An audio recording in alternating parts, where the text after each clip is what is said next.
Hello दोस्तों, स्वागत है आपका आज की इस वीडियो में। और आज अपन करने वाले एसिम्प्टोटिक नोटेशन, जिसके अंदर मेनली अपन करेंगे तीन। पहला होगा बिग ओ, दूसरा बिग ओमेगा और थीटा। तो इन तीनों नोटेशंस को अपन देखने वाले क्या है। इसके लिए आपको थोड़ी सी बेसिक नॉलेज होनी चाहिए अभी एल्गोरिथम्स की, और कैसे डिज़ाइन करते हो, एनालिसिस कैसे होता है, प्रॉपर कॉम्प्लेक्सिटी क्या होती है। तो आपको ऊपर लिंक आ रहा होगा आई बटन पे, या फिर आप राइट साइड में प्लेलिस्ट के अंदर भी देख सकते हो। मैंने पहले वीडियोस बना रखी है और भी आगे टॉपिक्स पे बनती रहेगी। चलो अभी अपन चलते हैं एसिम्प्टोटिक नोटेशंस पे। Let's go. तो सबसे पहले आता है अपना बिग ओ नोटेशन। ठीक है, तो बिग ओ नोटेशन क्या है भाई? देखो इसके अंदर क्या लिखा हुआ है कि अपना जो ओ है, O of g n equals to fn, there exist positive constant c and n naught such that 0 is less than equal to fn is less than equal to c into gn for all values of n greater than equal to n naught. ठीक है, अब ये थोड़ा सा शायद नहीं समझ में आया। बहुत ही ईजी चीज़ है कि तुम्हें एक पॉजिटिव कॉन्स्टेंट होना चाहिए, एन नॉट की वैल्यू ऐसी होनी चाहिए कि आपका एफ एन जीरो से लेकर सी जी एन के बीच में आ रहा हो। सिंपल सिंपल लिखा हुआ है, कोई नहीं, अपन न्यूमेरिकल करेंगे उससे क्लियर हो जाएगा कैसे कैसे करते हैं। तो अपना क्या होता है यहाँ पे, जी एन जो मैंने लिया है यहाँ पे, ये आपका एसिम्प्टोटिक अपर बाउंड। ठीक है, किसका? एफ एन का। ये चीज़ ध्यान रखो, ये अपर बाउंड है। अब अगर एकदम प्रिसाइज क्वेश्चन कर रहे हो तो लोएस्ट अपर बाउंड लेना होगा तुम्हें। ठीक है, अब मैं तुम्हें जैसे यहाँ पे ग्राफ में दिखाता हूँ। ग्राफ में क्या दिख रहा है तुम्हारा? ये जो येलो वाला लाइन है, ये तो है एफ एन। ठीक है, ये तो होगा आपका गिवन जो इक्वेशन दी हुई होती है क्वेश्चन के अंदर। अब इसका आपको जो अपर बाउंड निकालना होता है एसिम्प्टोटिक, ठीक है, वो आपको सीधा सीधा इसका जहाँ पे लास्ट करे जॉइन, ये देखो ये, और उसके बाद में आपका जो फंक्शन है वो लीनियरली काम करने लग जाए। इसमें तुम्हें दिख रहा होगा वेव नहीं आ रही है ज़्यादा। तो इस तरह से आपका ये अपर बाउंड आ जाए असिम्प्टोटिक। इसे आप कहोगे सी इंटू जी एन, और ये कांस्टेंट की वैल्यू निकालनी होती है और एन नॉट की वैल्यू निकालनी होती है। इसके लिए अपनी सारी एफ एन की वैल्यूज पे वर्क करें। ठीक है, ये करना होता है सिंपल सा, कोई दिक्कत नहीं। अब भी डाउट रह गया अगर बाई चांस, तो अपन सीधा बात है एग्जाम्पल करने पे। तो पहला अपना क्वेश्चन है एन की पावर 1.999। अब ये क्या है भाई? तो इसका जो अपना बेगो नोटेशन आएगा वो आएगा बेगो एन स्क्वायर। क्यों? क्योंकि मैंने क्या बताया था भाई, ये देखो अपर बाउंड आएगा आपका जो भी आपका ये एफ एन दे रखा हो। ठीक है, तो एफ एन का क्या है आपका यहाँ पे, एन की पावर 1.999। ठीक है, तो इससे जस्ट बड़ा क्या है, एन स्क्वायर, एन की पावर 2, राइट? तो वो बड़ा है, तो मैंने एन स्क्वायर लगा दिया। ठीक है, अभी तो आ गई समझ में। अब एक और एग्जांपल लेते हैं, एन स्क्वायर प्लस एन है। ठीक है, अब क्या करना होता है बेगों में, ये ध्यान रखो कि अपर बाउंड लेना है। ठीक है, तो जो भी इससे बड़ा है वो ले लो, equal to big of n square again. मैं बताऊँ एन स्क्वायर क्यों आ गया? ये कन्फ्यूजन हो कि भाई एन स्क्वायर तो इसमें दे रखा है, तो एन स्क्वायर क्यों लिया, एन क्यूब क्यों नहीं लिया? क्योंकि ये देखो ऊपर क्या है, ये देखो ये इक्वल और ग्रेटर देन का साइन है। ठीक है, तो इक्वल वाले भी चलेंगे। तो इसमें क्या हुआ, एन लिख नहीं सकते। क्यों? एन लिखते क्या होगा आपका, उसके साथ में एक एन स्क्वायर पड़ा है, तो एन स्क्वायर बड़ा है एन से, तो आप बिग ऑफ एन नहीं लिख सकते क्योंकि उससे एक वैल्यू बड़ी है। आपकी पूरी इक्वेशन में जो ग्रेटेस्ट वेरिएबल आ रहा है ना, जैसे कि यहाँ पे एन स्क्वायर है, तो उसके बराबर या फिर उससे बड़ा कोई भी वैल्यू यहाँ पे आप लिख सकते हो। बिग ऑफ एन क्यूब भी लिख सकते हो, एन की पावर 4, एन की पावर 1000 भी लिख सकते हो, सब सही है। पर अपन यहाँ बिग ऑफ एन स्क्वायर ही लिखेंगे, वो मैं बताऊंगा अभी थोड़ी देर में क्यों लिखेंगे। फिर एग्जाम्पल 3 पे आते हैं, log of n with base 3/2। ठीक है, अब ये क्या हो गया, लॉग ऑफ, जैसे यहाँ पे एन लिख दिया और बेस चलो 2 ले लेते हैं, डिवाइड कर दिया। लॉग की प्रॉपर्टी ये सबको आती होगी, तो 3/2 जो पावर जो बेस था पहले वाले में वो नीचे आ गया, और यहाँ पे भी अपन ने बेस 2 ले लिया। बेस सेम रहेगा क्योंकि ऊपर नीचे ले लिया। अब नीचे कांस्टेंट है तो कांस्टेंट लिखेंगे नहीं अपन, तो ये क्या होगा, बिग ऑफ लॉग एन, ये लगाना है तो बेस की पावर भी लिख दो, बेस 2। ठीक है, तो नीचे कांस्टेंट है, कांस्टेंट से भरा वेरिएबल अपना तो एन, और लॉग के साथ में, तो लॉग एन अपना हो गया उसका बिग ओ नोटेशन। ये तो हो गए 3 क्वेश्चन। अब आते चौथे क्वेश्चन पे। तो इसमें क्या दिया हुआ है तुम्हारा, एफ एन की वैल्यू है 2n+3, और राइट अपने करना है बिग ओ नोटेशन लिखना है अपने को। तो ये लिखो पहले इक्वेशन 2n+3 तो is less than equal to. अब एक ट्रिक बता रहा हूँ सिंपल से, जैसे कि ये है ना 2n+3 निकाला है, सिंपल जो भी तुम्हारे जो कॉन्स्टेंट वैल्यूज होती है इसके आगे वो लगा दिया करो वेरिएबल जो हाईएस्ट है। तो यहाँ पे n है तो 2n+3n लिख दिया, तो इसकी वैल्यू क्या हो गई आपकी 5n।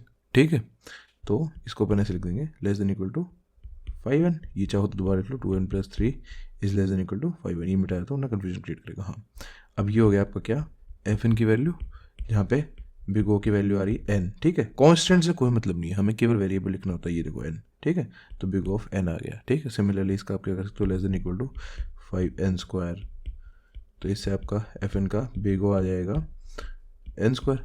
अपर बाउंड में जितनी वैल्यूज आ रही सारी सारी सही है, कोई दिक्कत नहीं है।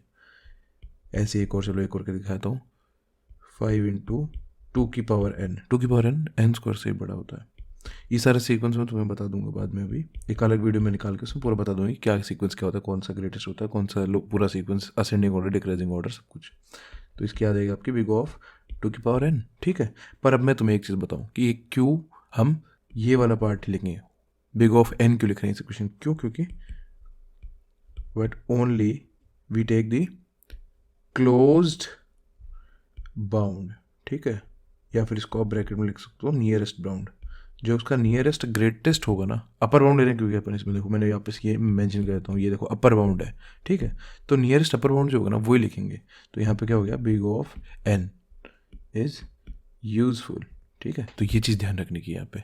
अब तुम्हें एक और नोट लिख लो, इसको नोट करके ऐसे लिख लो, एक और चीज़ बता रहा हूँ।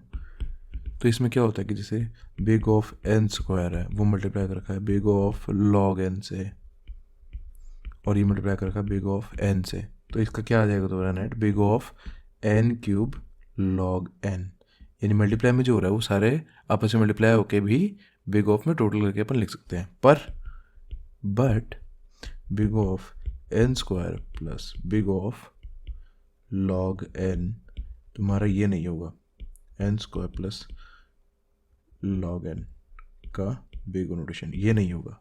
आई बात समझ में, ये क्या होगा तुम्हारा बिग ऑफ n स्क्वायर होगा, क्योंकि इसमें तुम्हारा n स्क्वायर ग्रेटर है लॉग n से बिग नोटेशन के अंदर, तो बस वो ग्रेटेस्ट वाला पावर ही अपन लिखते हैं, ठीक है। तो ये चीज़ ध्यान रखने की है, ये चीज़ काफ़ी बार कंफ्यूज हो जाते हैं बच्चे और फिर एग्जाम में गलत करते हैं, तो ये चीज़ आप लोगों को नहीं करनी है, ठीक है। चलो अब नेक्स्ट नोटेशन पे चलते हैं। तुम्हारा नेक्स्ट नोटेशन आता है बिग ओमेगा नोटेशन, ठीक है, ये सेकंड नोटेशन है। बिग ओमेगा नोटेशन लेकिन यहाँ पे अपन पढ़ते हैं, चलो इसके अंदर। तो big omega of g n equals to f n, जहाँ पे there exist positive constant c and n naught such that 0 is less than equal to c dot g n less than equal to f n. अब तुमने ध्यान दिया हो यहाँ पे, तो पहले एफ एन यहाँ पे था बीच में, और अब एफ एन यहाँ आ गया और लेफ्ट साइड में आ गया अपना सी डॉट जी एन, ठीक है। तो यहाँ पे अपने को क्या करना है, लोअर बाउंड ढूंढना है। देखो नीचे लिखा हो भी, चलो पहले मैं पूरा स्टेटमेंट पढ़ता हूँ। For all n greater than equal to n naught, वो सारी कंडीशन सेम है सारी। तो यहाँ पे अपने क्या, जी एन अपना एसिम्प्टोटिक लोअर बाउंड है, किसका, एफ एन का। सिमिलरली ग्राफ में भी देखो, जहाँ से तुम्हारा जा रहा है उसके बाद से, ये देखो रेड कलर लेता हूँ मैं, उसके बाद से तुम्हारा जो फंक्शन है उसका लीनियर हो ग्राफ, ऐसे फ्लक्चुएशंस नहीं आ रहे उसमें। ये बात समझ में आ रही है, जहाँ पे तुमने इंटरसेक्शन हुआ फाइनल, ओके, ठीक है। तो चलो अभी भी अगर कोई डाउट रह गया हो तो अपना न्यूमेरिकल से एकदम क्लियर हो जाएगा जो अपन क्वेश्चन करेंगे उससे। तो अपना पहला क्वेश्चन है, उसमें क्या दे रखा है, n की पावर 2.0001, ठीक है। अब अपन क्या करना है, इसका क्लोजेस्ट लोअर बाउंड निकालना है। तो इसका क्या हो गया आपका बिग ओमेगा n स्क्वायर हो गया, ठीक है। उसके नियरेस्ट जो लोअर बाउंड है वो पकड़ लेना है, तो इसके पास में n स्क्वायर हो गया, सही, ठीक है। अब सेकंड क्वेश्चन देखते हैं। तो इसमें क्या है, 2311 n स्क्वायर प्लस 100n, ठीक है। अगेन कांस्टेंट से कोई लेना देना नहीं है, अपने को केवल ये वेरिएबल्स पे ध्यान देना होता है। तो अब ग्रेटेस्ट में वेरिएबल क्या है अपना n स्क्वायर, n छोटा है, तो n स्क्वायर के नियरेस्ट अपने को लोअर बाउंड निकालना। अब लेस देन इक्वल टू, याद है वो चीज़, तो बिग ओमेगा n स्क्वायर लिख दिया। अब जैसे ऊपर ऑर्डर में तुम ये करोगे बिग ओमेगा n, ये गलत नहीं है, पर अपने को क्लोजेस्ट निकालना होता है, नियरेस्ट निकालना होता है, ठीक है। इसलिए मैंने मोर एक्यूरेट अपना आंसर होगा n स्क्वायर वाला, तो ये वाला मिटा देता हूँ ताकि अगेन कोई कंफ्यूजन ना क्रिएट हो। तीसरे क्वेश्चन पे आते हैं। तो इसका क्या है, बिग ओमेगा n स्क्वायर लिख दो, ठीक है, सिंपल, कोई दिक्कत नहीं। जितना भी लोअर बाउंड में छोटे वाले नंबर आ रहे हैं कोई दिक्कत नहीं है। अब आते हैं फोर्थ क्वेश्चन पे। तो इसमें क्या है अपना f n equals to 2n+3, इसका अपने को बिग ओमेगा नोटेशन लिखना है। तो चलो पहले इक्वेशन लिख लेते हैं, 2n+3 is greater than equal to, अब अपन इसमें क्या है, इसके छोटा लेते हैं, जैसे 2 है यहाँ पे तो चलो 1 ले लिया, 1.n, ठीक है। तो इससे क्या है अपना एफ एन का आ गया बिग ओमेगा, और वो हो गया आपका n, क्यों, कांस्टेंट से कोई लेना नहीं है, वेरिएबल अपना n आ रहा है, ठीक है। सिमिलरली आप ऐसे भी लिख सकते हो कि greater than equal to, sorry less than equal to log n, जहाँ पे एफ एन है आपका big omega of log n, ठीक है। पर अगेन अपने को क्या करना है, nearest bound of omega is useful, ये चीज़ ध्यान रखनी, ठीक है। तो नियरेस्ट वाले रखना है, और इसमें अपना नियरेस्ट आ रहा है बिग ओमेगा ऑफ n, ठीक है। तो ये आंसर हो गया आपका। चलो अब तीसरे नोटेशन पे चलते हैं। दोस्तों तीसरा नोटेशन अपना थीटा नोटेशन। ये क्या होता है, अपना एवरेज नोटेशन होता है, दोनों के बीच का नंबर होता है ये, किसका, ओमेगा, यानी बिग ओमेगा और बिग थीटा का, ठीक है। चलो एक बार अपन इसकी पढ़ते हैं, डेफिनेशन ये लिखी हुई है। तो ये है theta of g n equals to f n where there exist positive constant C1 and C2 and n naught such that 0 is less than equal to c1 dot gn is less than equal to fn is less than equal to c2 gn for all n values greater than equal to n naught। अब यहाँ पे क्या अपना वो theta वाला भी आ गया और ओमेगा वाला भी आ गया कॉन्सेप्ट। तो gn is एसिम्प्टोटिकली tight bound for fn, tight bound यानी दोनों के बीच में जो फंसा हुआ होता है एकदम वो वाला है। तो जहाँ पे अपना कॉमन है वहाँ पे अपने को निकलेगा। ठीक है, अब एक बार इसका देख लेते हैं ग्राफ के अंदर क्या दिया हुआ है। तो ग्राफ में ये भाई कि तुम्हारे जैसे ही दोनों से कर रहा है उसके बाद में ये देखो ये दिख रहा है तुम्हें लीनियरली हो गया, अगेन उसमें फ्लक्चुएशन नहीं आ रहे ग्राफ में। ठीक है, चलो तो अपने क्वेश्चन में दिया हुआ है f n equal 2n+3 then find f n of theta g n. ठीक है भाई, तो पहले अपन फॉर्मूला में जो दिया है वो लिखते हैं c1 dot g of n is less than equal to f of n is less than equal to c2 dot g n. ठीक है, ये दिया हुआ है। अब सेपरेट कर लेते हैं। तो c1 dot g n less than equal to 2n+3 और यहाँ पे लिख लेते हैं c2 dot g n greater than equal to 2n+3। ठीक है, तो ये क्या हो जाएगा आपका 1 डॉट जी एन ले लो ये वाला, तो क्योंकि 2 से छोटा वो दिख रहा है, सिंपल सा दिख रहा है, और जी एन भी हटाओ, छोड़ो, सीधे डायरेक्ट करते हैं 1 dot n is less than equal to 2n+3 and यहाँ पे क्या हो जाएगा वही मैंने बताई थी 2n+3 है तो 3 की जगह n लगा दो, सिंपल सी ट्रिक है, ऐसे आपका आ जाएगा सिंपल आंसर 5 डॉट एन 2+3 5 होता है 5 dot n greater than equal to 2n+3।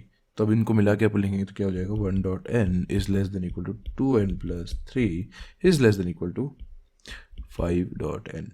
ठीक है, इससे अपना आएगा एफ एन क्या आ जाएगा, अब दोनों में क्या कॉमन आ रहा है एन और एन। ठीक है, तो एफ एन की अपनी थीटा की वैल्यू ऑफ एन आ जाएगी वैल्यू। ठीक है, ये हो गया आपका इसका आंसर थीटा ऑफ एन। ठीक है, अब एक और क्वेश्चन करके देख लेते हैं। तो इसमें क्या दे रखा अपने को फंक्शन 2n² + 3n² + 4n²। ठीक है, तो अपन इसको लिख लेते हैं, सीधे से डायरेक्ट ही कर देना तो सबको समझ में आ रहा है, पता ही, तुम मेरे साथ साथ करो। चलो 1 डॉट n² लोवेस्ट वाला आ जाएगा is less than equal to 2n², क्योंकि मिनिमम वैल्यू अपनी 2 है तो अपन ने उससे एक नीचे वाली वैल्यू लिख लेते हैं 1n²। ठीक है, तो अब अपन जो फंक्शन गिवन वो लिखेंगे 2n² + 3n² + 4n² is less than equal to, अब इन दोनों हम तीनों का सम करते हैं तो 2 + 3 + 4 = 9, तो 9²।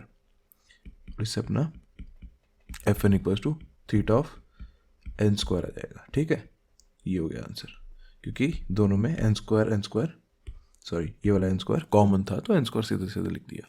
तो बस यार एकदम सिंपल से था अपना एसिम्प्टोटिक नोटेशन, और आई होप आपको तीनों नोटेशन समझ में आए होंगे, बिग ओ, बिग ओमेगा और बिग थीटा। तीनों बहुत ही सिंपल है, तीनों पे और क्वेश्चन करके देख लो, एक बार प्रैक्टिस करके देखो ताकि ये पर हाथ से क्लियर हो जाए और फिर एग्जाम में कोई इशू नहीं आए।